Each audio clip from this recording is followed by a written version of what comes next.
Welcome to Samba Samba. Enjoy the video. You start by confirming prerequisites: a valid ID, your registered mobile number, and any enrollment code from the bank. Once ready, open Landbank Mobile or Landbank iAccess on your browser and choose Register or Enroll Now. Enter your account number, birth date, and create a clear username plus a strong password. Make it unique. Next, verify via the SMS OTP sent to your phone. Once done, save recovery details securely and move to link accounts for full access. Now link your accounts and configure permissions so you can transact immediately. You will add each Landbank account number and give it a label like savings or payroll. This helps later.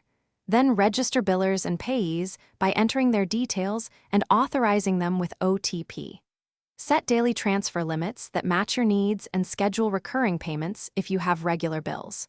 Finally, enable biometric login on your device and confirm push notifications so you receive transaction alerts instantly. You finish by making a simple test transaction. Transfer a small amount to a saved payee and confirm the reference. Once successful, use e-statements, set alerts, and periodically change your password to keep access safe. If something goes wrong, first check your internet connection and that the OTP arrived, then update the app and retry. If the problem persists, contact Landbank support with your reference numbers. Remember to revoke access for lost devices and review recent activity to catch unauthorized. Thanks for watching. Consider subscribing if we helped you.